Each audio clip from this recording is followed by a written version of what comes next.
Greetings. This is the Bloody Mary Show, and let me show you the other side of my hometown. Welcome to New Orleans, a city of music, magic, and an underbelly of partying and vice and swamp magic. It's all here, plus good food. For we've always been called the most haunted town in America. But we weren't always American now. We are a port town on the physical plane and a portal on the spiritual one. New Orleans also had the highest mortality rate for 2 centuries. Lots of death. Balanced, however, with lots of life. It's still that way today. Follow me through my hometown, where my bloodline has been for 300 years. I have been touring you for 30 years, and I've been teaching you how to spiritually connect with the other side for even longer. Let me help connect you to the heart and soul of New Orleans. The spirit of place is waiting. Sacred sites are right here. Again, we visit the ancestors. We honor the saints, the Loas, and the spirits of place.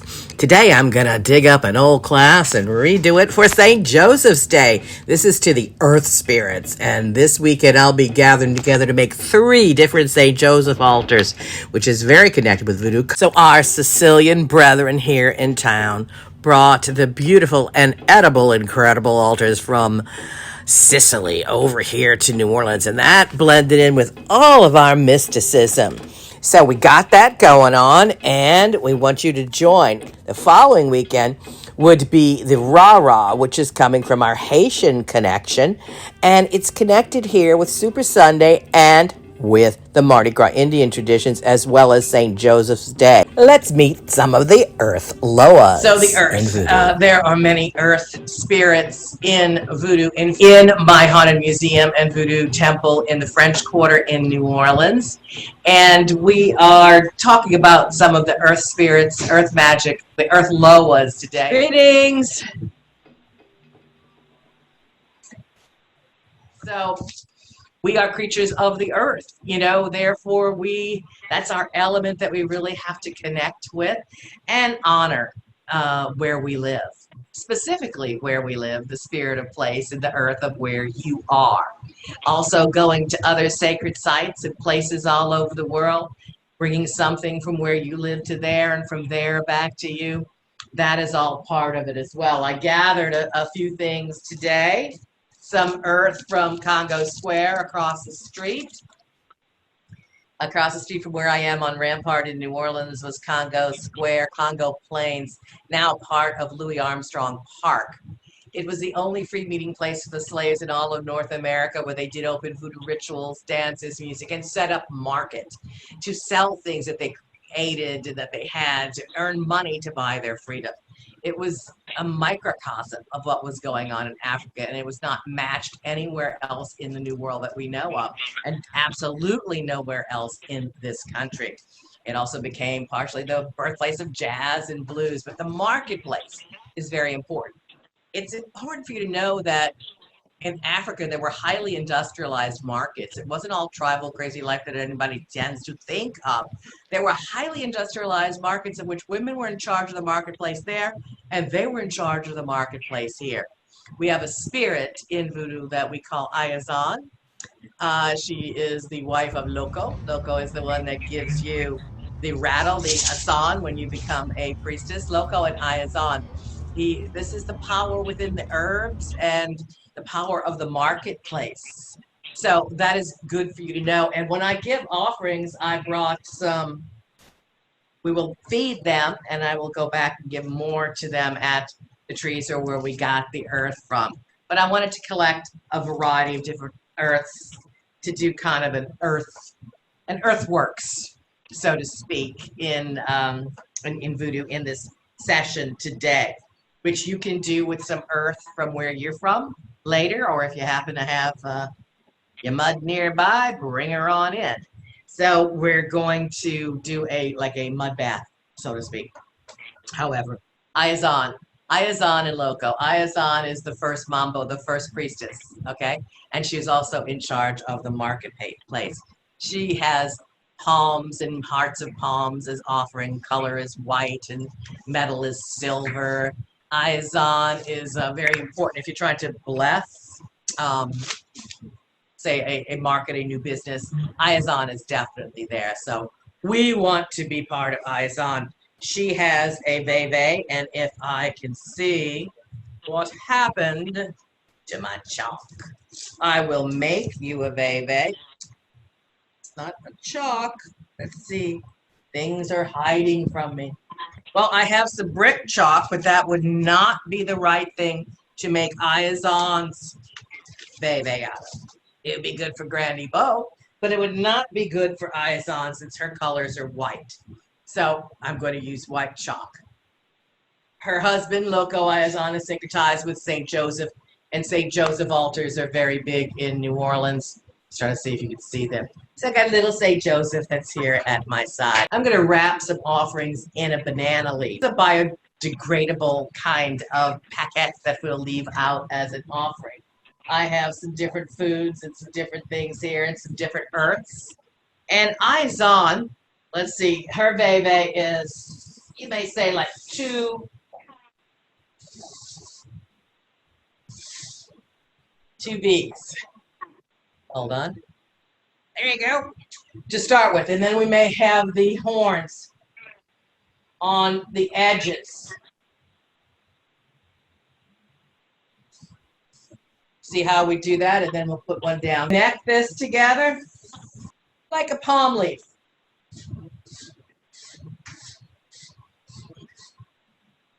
When we do ritual for her, we shred the thin leaves of the palm. We use it to spray and sprinkle with holy water and such. We hide under them, dress under them. This would be for Assan. So she is the queen of the marketplace. We put the little stars all around too. So that's a crisscross and a cross, an X and a cross, like an asterisk all the way around. Those are power points. So Assan, queen of the marketplace. We drew her veve. But again, everything starts with Papa Ba. I just did that to show you at the beginning. So to be official, open the gates, leg, by the name of the Father, Son, the Holy Ghost, the Maras, and the mysteries of the Mort. Towards the doors, 3 drops of water for you. We call you through. Passaporte, leg, by let the spirits through. Mambo Assan, we call you through. Assan, may our markets all be fruitful. Will you please open and come there? So Assan's name actually means sacred earth, so it's very important to talk about her today. We'll give her a little honey and some offerings that are in here. We'll give offerings to both Loco and Assan in the banana leaf. So she likes earthen mounds that also refer to the ancestors. So there's the first. So I have a little bowl over here, and I'm putting some of that earth in it. Our earth is very clay-like, so that's why it's snapped off like that. Another thing that's earthier is brick dust. Even though that's more for the fiery spirits, I just want you to know that this is another, that's why this is here. It's also earth, and we're going to use that for the fiery Congo / Petro aspects. Absolutely 100% going to remember to put the earth from Congo Square. And I'm just mixing it in a little bowl here. Blue, white, these colors are good for Assan, and the green will work because it's the green of the leaves, right? And it's about all the nourishment and all the healing and the medicine in the leaves. So brown and green is the color of Loco, and he is St. Joseph. Also because he's a carpenter, so we have our St. Joseph candle here. St. Joseph's Day is huge in New Orleans, Mark, and you make huge, elaborate edible altars in your home, and he will always protect your home. So kind of, you know, he is a carpenter, so wood goes with St. Joseph, and that makes sense. And he's the great father and all that. So I'm taking some of the earth that we recently acquired. So that would be like clay, and I'm going to, of course, add the sacred water to the mix. And I'm going to stir that. Make me a mud pie. It needs a little more water. I'm going to put a dot of honey in there too. Okay. So I put that, and I'm going to take local honey as close to your house as you can get. Let the bees do that work of the gathering of all the flowers and the herbs that are nearby. Bring its medicinal powers in, and we're mixing that in with the earth and the mud. So that way we're making a paste that we can use for a variety of things, from anointings, for mud baths, for candles, for gree-grees, for wangas, if you will, but gree-grees mainly, and other healing tools that we are making. So, St. Joseph / Loco. So, Papa Loco, it is you that gave me the Assan.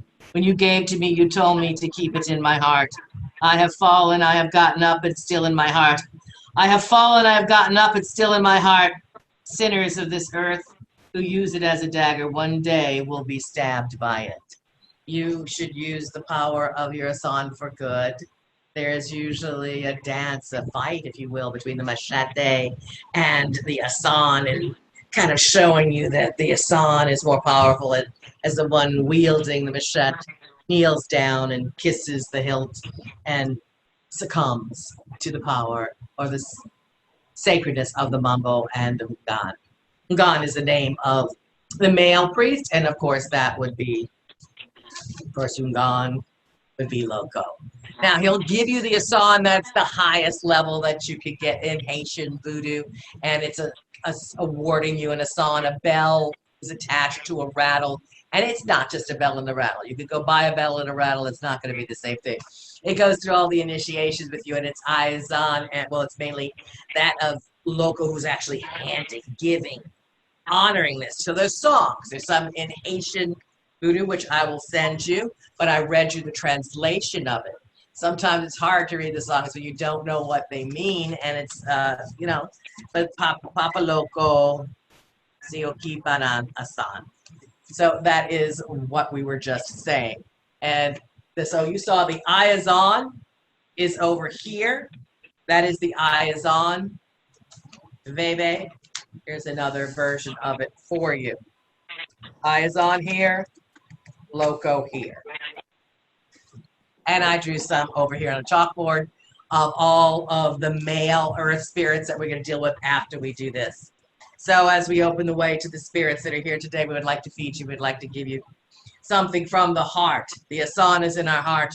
The food is there too. For both Loco and Assan, we use the cornmeal, which I'm also going to put a pinch of inside those other earths that we're mixing together with the honey. That is for fertility, for growth, for abundance. It is the element of earth, and cornmeal is used for everything. And I have a bit of cornmeal that I put in there. I am going to put this back here, even though it's at an angle, is a slight possibility. Slight possibility I might be able to put stuff in it without it falling over. So we're going to try. I'm going to make a little simple V with that mud and like a little bebe. For Assan, I'm going to put a blessed, which I make in the four corners, right? Up, down, left, right. A pinch of cornmeal. I am going to give food, and the food I'm going to give is some artichoke hearts. Hearts of palm are also good. We have food that is there as well. I'm going to give a little bit more honey, because you want to sweeten everything up.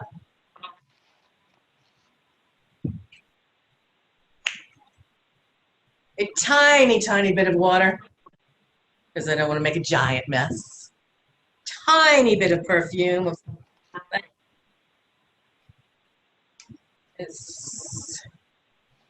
All right.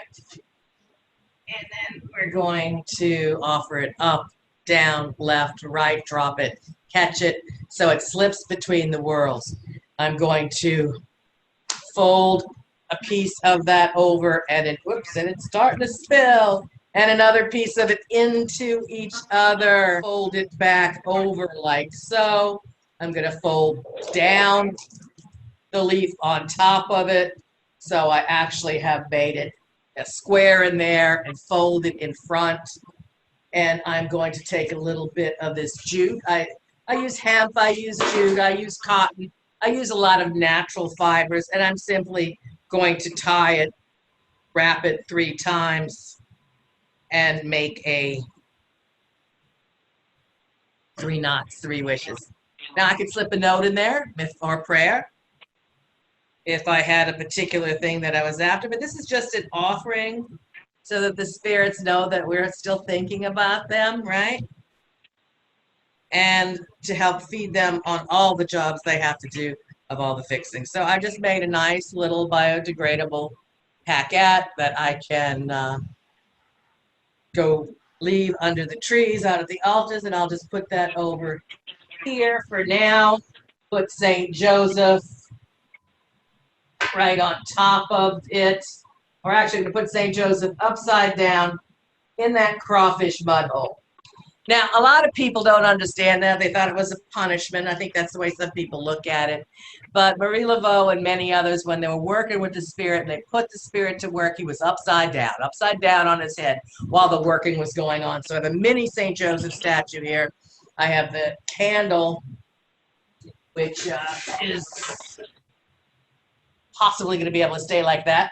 And I have the Assan vase, as well as the vase that I made for Loco and others. Now, again, we sing for the spirits, we dance for the spirits, we feed the spirits, we dream with the spirits, cook for them, and you work with them. You have to realize how much is a nature-based religion. You know, as I mentioned previously, I believe there's one supreme God.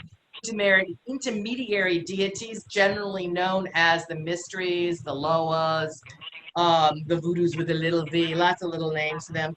Different tribes have different names, like there's the Orisha for the Yoruba, etc., etc.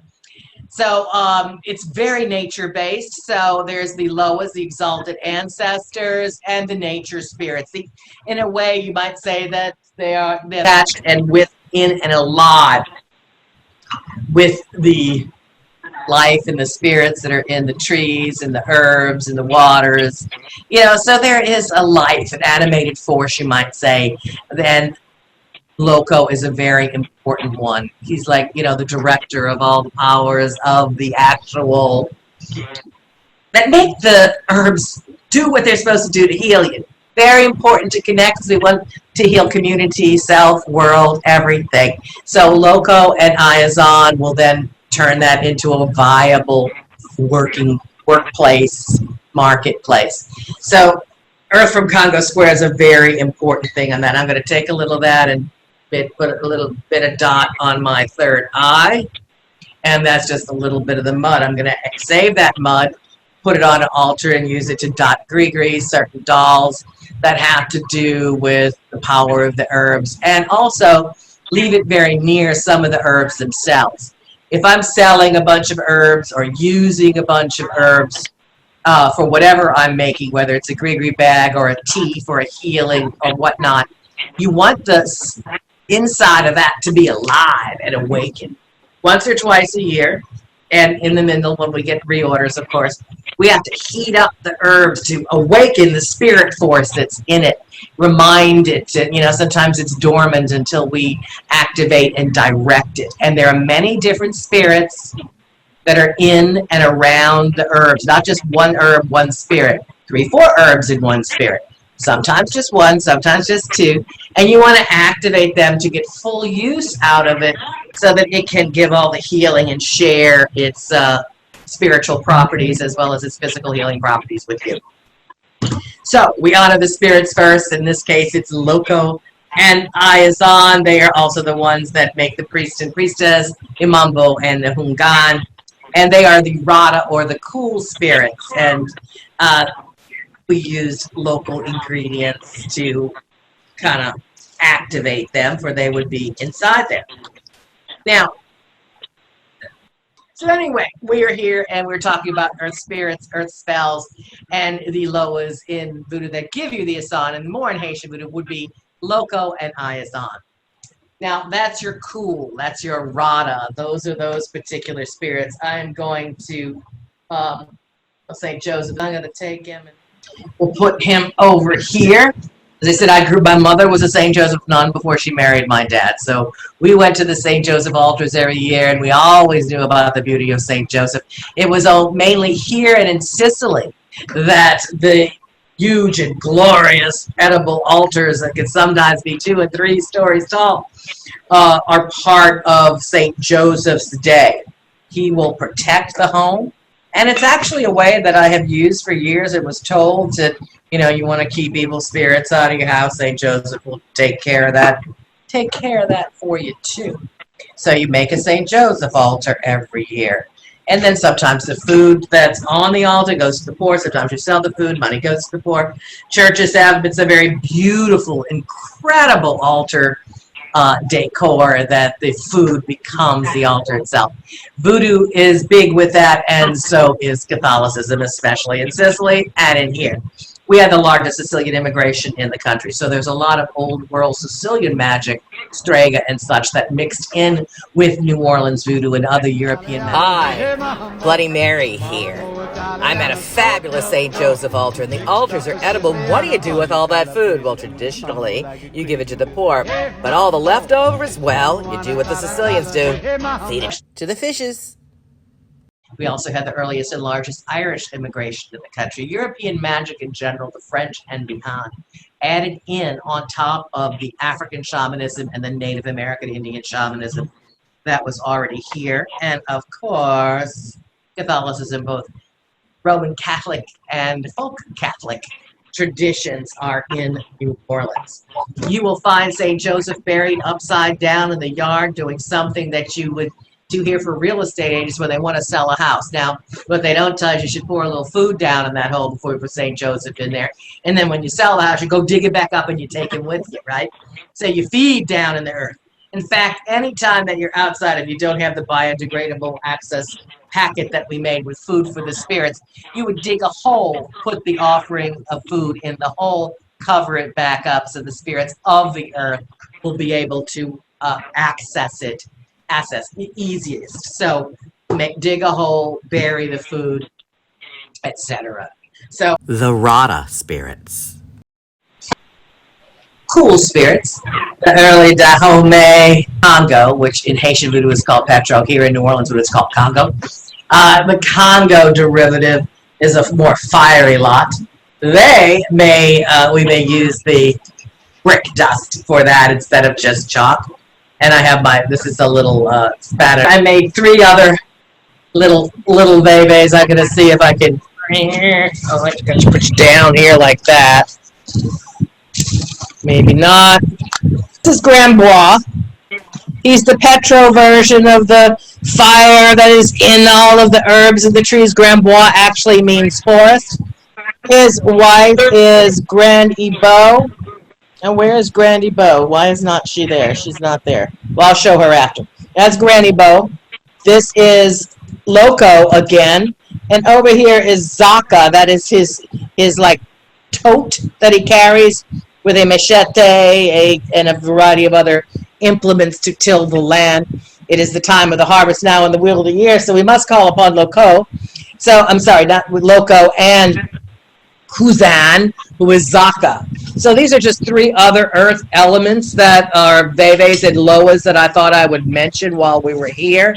And I had put them all together down there earlier for you, and I will email you such things as well.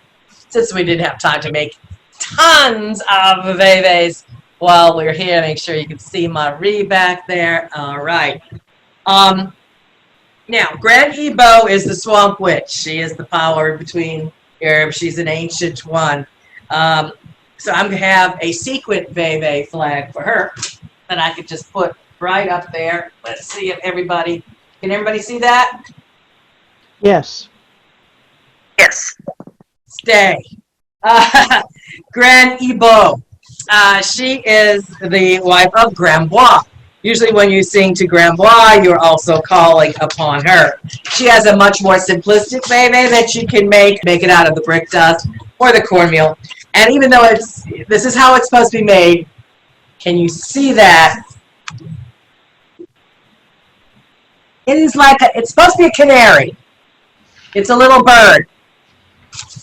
And I don't know if I exactly know why. That is also a vase. So there's the vase that you make that are the like pictograms, pictures, or geometric designs. There's the sequin vase that Haiti is very fond of, and we like sequins here in New Orleans too.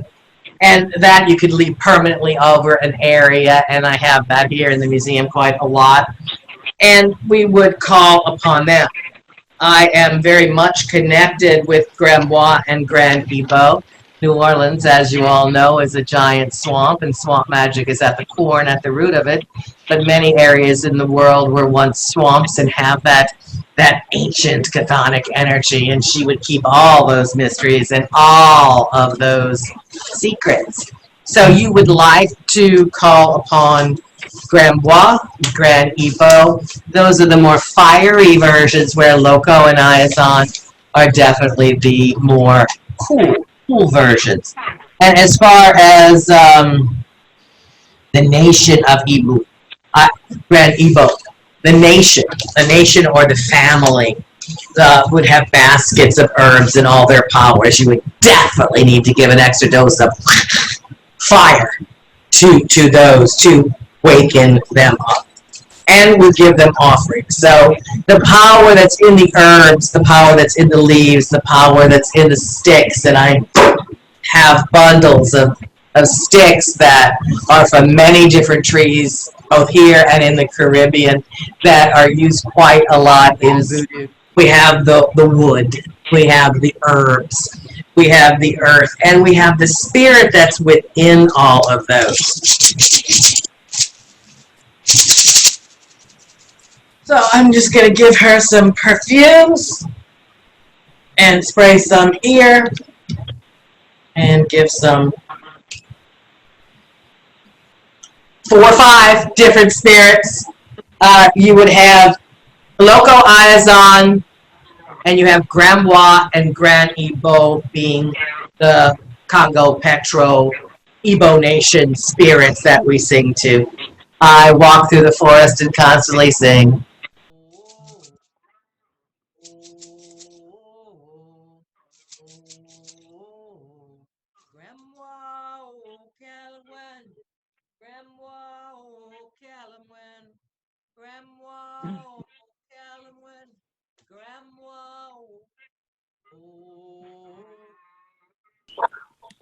All the spirits all around, to the power of the herbs, the nature spirits, the elementals that are all around. We call upon you to be part of us too. We want to connect. We're going to try to just connect with all of the Mother Earth energy and reconstitute deep, slow breath and pull it in from the center of the earth, and like roots in our feet, we pull it all the way up through our body. In with a deep breath, slow. And also through the top of our head to connect the celestial bodies above and back through us, down to the ground chakra, out back to the earth. Again, in through the nose, out through the mouth. In through the nose, out through the mouth.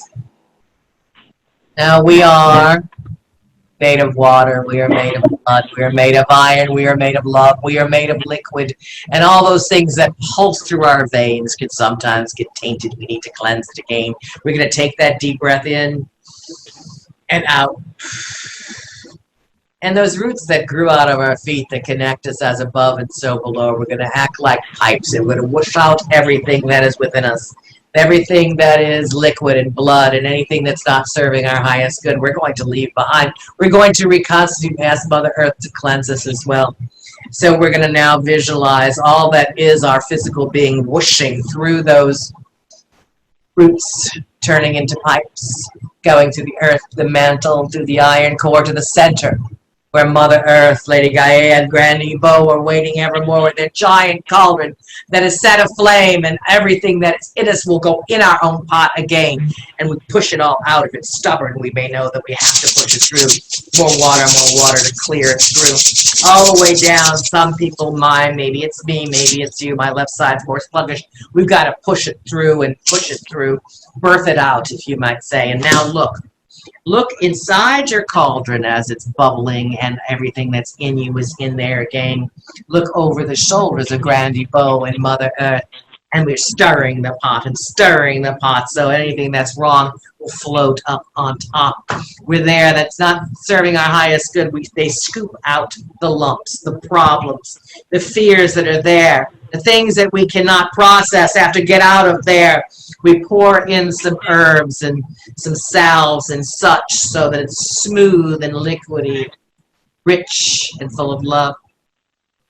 We look through there, and like a centrifuge, it will start spinning round and round and round, and anything that is not serving our highest good will stay back and down and go into the earth and grow anew, and all the good stuff now sucks back into you, all the way through the earth, the mantle, the iron core, all the way back up through your legs, through those pipes, which are roots attached evermore to the legs, to the knees, which now only bend when you so please, up through the thighs, to the back, to the base of the spine, where the sacred Kundalini sits and waits to climb. Awaken, I say, it is now time. Slowly but surely up the spine with the perfect curvature all the way up to the jade gate.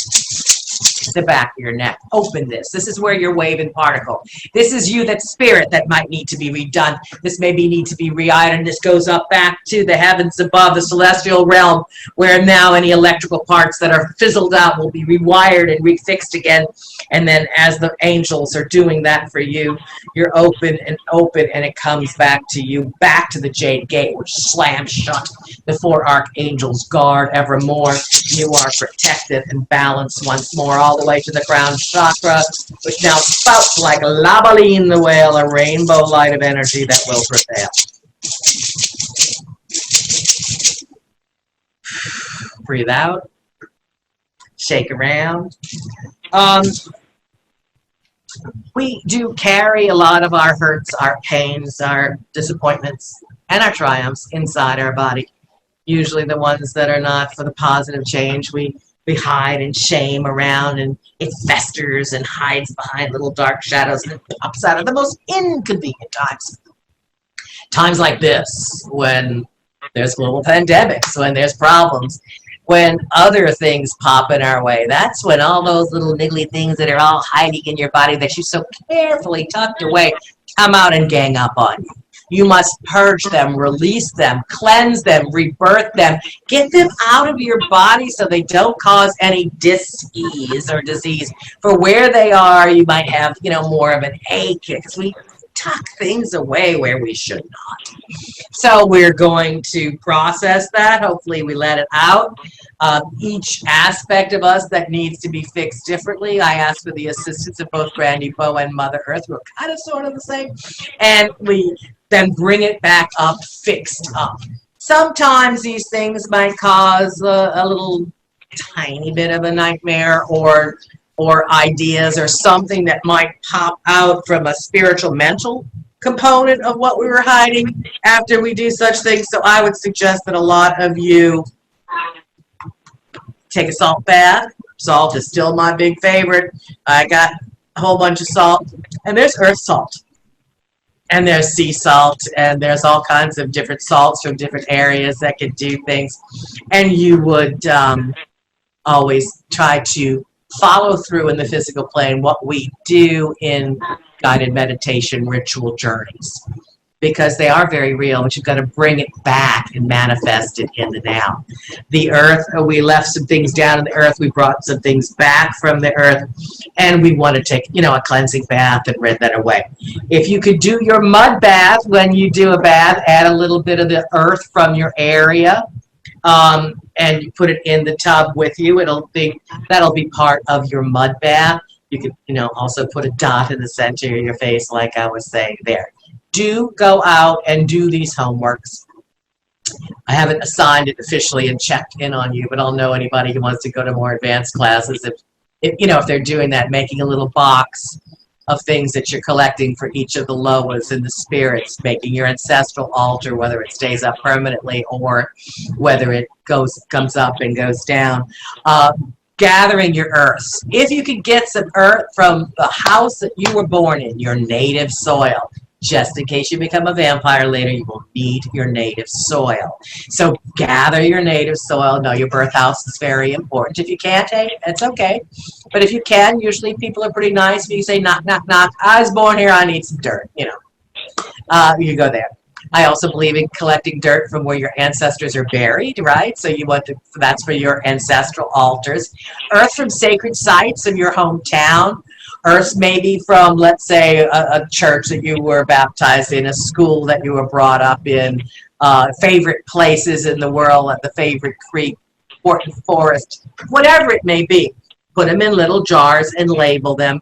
You want your earths around. So that earth from Congo Square, I mean, I put it in, I use it in certain creative, especially in creative bundles that I'm trying to help people in Gregory's for, because there's a lot of music and dance and poetry and art there, as well as money and spirituality and all sorts of other things. So you want to use the earths. Now you can use the earths of, maybe there was a war site. Maybe you might need that for something. So positive, negative, whatever it is, you write down. You go ahead and get as many of the earths as you can when you're on your trips. If you're have a friends or family at a different area, you know, send them to do the mission. Please go get some earth from Grandpa's grave. Mail it to. Don't need a lot, you know. I was grabbing some earth today. I was like, okay, this is from my great-great-grandma's plantation. I almost grabbed it and said, no, not today. We'll do that another time when we're doing ancestral stuff. Okay, I went in my birth house. I went and knocked on that dude's door and said, hey, you know, I had a dream last night about my earth. I need my native soil. He's like, oh, yeah, you know, I remember your daddy selling us this house. Same people, kind of interesting. So, you know, you learn a lot when you go do these things. I get the crawfish mud hole in different areas, usually not just at the edge of a swamp, but sometimes I also find them popping up in graveyards. They were also supposed to be where all life evolved from, so that seems very apropos. I'll use those particular ones as candlesticks or in different kinds of gree-grees than I will on the other. But either way, all of them have their purpose, right? So I have different earths, and I suggest that you just get a little box for your earths and put them in, just like I have of waters from around the world. Get a few of your earths. You don't have to go so far as me and get them from all around the world, but from your favorite rivers, favorite spots, places that have to do with your birth and your bloodline's birth. Let's say your whole family here came from Luxembourg, and you get to go to Luxembourg. You get some water from Luxembourg. You get some earth from like the oldest cemetery there. You might not know where your ancestors are, but you knew they came from that country, right? So you go ahead and you get that. And you bring something from your home now there to leave behind. Whether it's sprinkling a little earth, whether it's bringing something else, you know, from your home, you're kind of making an exchange. And, you know, that trip from they made it to here and you make it back to there is really honoring the ancestral bloodline. So work with earths, mix them in your workings, on your candles, on your, if you make gree bags, mojo bags, paquettes. I make little swap magic vials that have the water and the smallest aquatic plant in there and a piece of a gator, and that brings that energy up when we're going there, right? Yeah, especially now, you can't travel to all these places. You have them to. So earth is definitely part of that. Waters were last week. Earth will do, and the fire we talked about, and we'll talk about air energy as well. Stones and bones. Stones and bones are of the earth. Now, New Orleans is weird. I told you, we don't have any rocks. No stones. Shells. Clam shells that were taken out by, I don't know, by the ton out of the lake. Every street, every parking lot growing up here was made out of these shells. I definitely go out of my way to collect these particular, and these are ancient shells. They made it illegal around the 1980s to dredge them out of the lake. It wasn't good for erosion purposes, but there are miles and miles of them under Lake Pontchartrain and a lot of towards some of the bayous and such. And they, what we made our limestone out of was ground oyster shells and clam shells.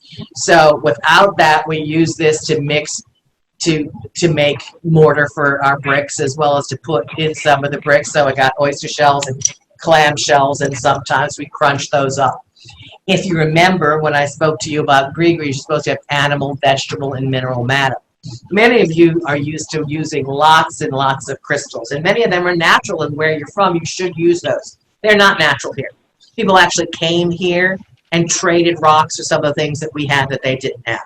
Like, for example, we still have the largest salt domes in the world, as well as sulfur, the largest sulfur mines anywhere too. So our brimstone is pretty big here, and I use our brimstone, and I use salt was money, right? And they would trade rocks. So when people come here to do workings, rituals, or get married with me, I say, bring me a rock. You know, that's what they did a long time ago. That's still recognized by the spirit of place as an important trade and barter substance.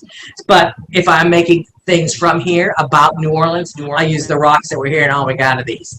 I use that quite a lot because of access. You use what you have in abundance around you, as well as other things that were imported in. So I will say to carry tourmaline for protection, and to carry, you know, natural magnets that we use to pull things to you. I mean, there's all sorts of things that we can acquire, but we also do use the things that were here most. So be familiar with the byproducts of the area of which you were born in, and that were used by your forebears and the people and the Native American Indian tribes that were there before you. You must honor those spirits of place.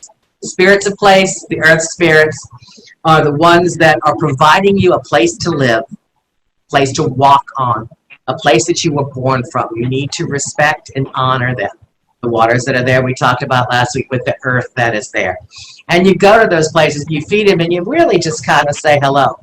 I'm very lucky here that we have the largest oak grove in the world, and to walk through these 10,000 oaks and sing to them and give them food and gather some of their offspring, even though it's not really offspring, like the moss and the resurrection fern.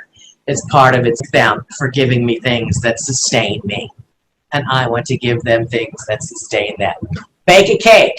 These days, everybody knows how to bake sourdough. You can give them sourdough bread. You can bake them muffins, cookies, different things. They like when we create something out of what they gave us back. That's right. They love the peanut butter. They love honey. We didn't do that, though. The bees did that. They love the mead, though, because that's with the honey as well. So show them, create for them, cook with them. It's important. This transformation is important. Using all the elements, because you're adding things. You're adding water. You're adding fire. Probably adding air as you're whipping it up and baking it. All these elements are inside what you're creating. And you're using the raw elements of the earth, of the herbs, of the flowers, as in F-L-O-U-R, as well as F-L-O-W. So all of those things are made, and the more you reciprocate, you give them something, they give you something. It's a relationship, not just here, I want this, and let me give you this. You're developing a relationship. You're honoring what they do. They're seeing what you do. We're trying to earn back the respect that we lost from the earth spirits for being very, very bad to them over the years, demonizing them, to say the least. So, Earth is very important for you to honor where you live. And I know, find what you need to recognize as an important part of your life. When you grow up somewhere, you have a tendency to take things for granted, and not really respecting it. And now is the time that we need to respect that stuff, right? We need to remember it. We need to awaken. We need to work with it so that whatever changes are going on or that are necessary to go on for us to survive as a human race and go forward, that we're working with the earth and not against it. Metals. Metals are also an important thing. I had mentioned that Assan's metal is silver. Silver has always been used for healing. Silvering has been used, kind of like a strange antibiotic. But to carry silver, even a silver dime, was a big thing in 19th century hoodoo, and still is. Trying to get a seated liberty or an earlier one that was actually had silver in it. Carry it or wear it around your ankle. They would take that same dime and put it in water, and then you have a silver water that you use to sprinkle on things to make it more of a holy water. Drink it as well. So you would have silver being a very important metal. Now you have gold being an important metal too, but of course, but you would want to use the metals if there's a lot of metals in your area. Copper. Copper was worth more than gold on the Gold Coast of Africa, and copper is extremely, extremely important for protection. but it's also for communication, you know, because it's used in radios and everything like that, as is quartz and other type of stones that you use together for that type of stuff. But we're talking metals right now because remember, it's animal, vegetable, mineral, and metal, you know, that you would put into these building blocks of life that we're making and remaking in a Greek. So we use pennies a lot, even though there's not a hell of a lot of copper left. There's a trace element. We use pennies a lot in voodoo. In fact, voodoo's were called the 3 penny people before they disallowed us that at Marie Laveau's grave. Was always leaving 3 pennies. That was for promise to do or give up. Remember that you have to pay. Remember that you can create food, as I mentioned. You can do a good deed, if that is it, or several good deeds that are appropriate to what you're trying to do in the world. But whatever you did, you added 15 cents on top of that, all right? So there might be coins of the realm involved, and they were made of metal. So that's an easy metal to get your hands on. You know, it became super easy, and it was made a lot longer ago than what you think. Aluminum foil. It used to, it's the shine, it's the bling, it's metal, but an affordable type to get that attention drawn to you, like the sequence is too, is reflective of the stars and the cosmos above. Silver is like a metal. So we can use foil a lot in our grigris, in our magic works, and it is actually acceptable. No little foil hats in your head, it's not like that. It's to get that attention down. So that's a form of metal. Of course, we can use BBs for copper. We can use a lot of different things, but we use iron and a lot for the strength. And iron flows through our bodies. It's part of human nature. Use iron, use metal, and that's part of earth. So earth magic, because that grows in the earth. Most of us time we think mainly of the leaves and the trees. But there's stones and bones in there too. So that's what I have to say, more or less, I guess, about the earth today, that there's a lot of spirits, more Loas than that. But it's sort of an animistic belief system. There's life in everything that's out there. And ancient cultures took the time to watch what this meant, to why this animal might go to this herb or this might go there. And they learned the liveliness of it and learned how to communicate with it and respect it even as they picked it, because they didn't take anything without giving something first. So you awaken the spirit, you ask it to help you in your endeavors, and you feed it or sing to it or whatever it is that you must do in order to communicate. The earth is very important for you to remember because you live on it. You were born of it, and you have to respect where you are and work specifically with your spirit of place, and then bring in other empowering spirit of place cleansings. Earth, I know, like for one thing, our earth was so tainted after Katrina. This poison water got all over it, all this stuff.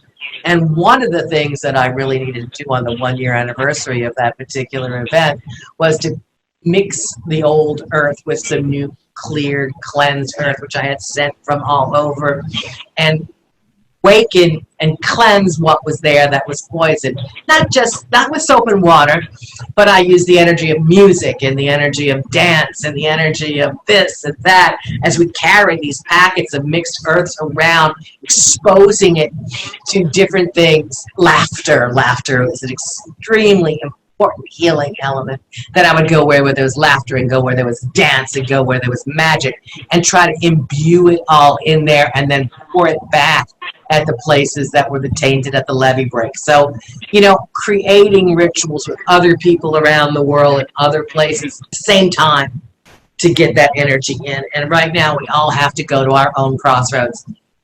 There is a crossroads ritual that I may have mentioned to you. I know I mentioned it on my YouTube show, that we usually do the first Saturday night before Easter. It's a crossroad cleansings ritual. The crossroads is earth. So I mentioned it to you before, I'll mention it again. I want each of you to go to a nearby crossroads. So just a cross in the roads, or a dead end, like a fork in the road, a cross in the roads, and you clean it up. You pray and sing at that crossroads. You scoop up the old dirt, the dirty dirt, sprinkle it with glitter, bang a gong, fire a firecracker to scare away anything negative, and then you you would sing, dance, feed, go there with a candle, something to shake. And what you're doing is taking away the old and replacing with something shiny and new. And that's what we need, something shiny and new to get us through this. If you just clear a crossroads by your house, maybe pick a day, maybe once a week, different crossroads wherever you are. We're doing the cleaning. We're asking for everything for the flow to come back unconstricted, which is what we need, is a flow. But we still want an energetic flow, and we have to ask for the participation. We have to listen to our dreams. Please keep a dream journal or a journal of interesting things or synchronicities that happen right after we do a course, right after you do a working at an altar. Work at your altar, work with your ancestors, work with Papa Laba, and then go in the order that we did. And meditate with the candle and watch the flickering of the light. But if you dance, remember to go counterclockwise quite a lot, because in voodoo, everything's kind of like the other side of a mirror.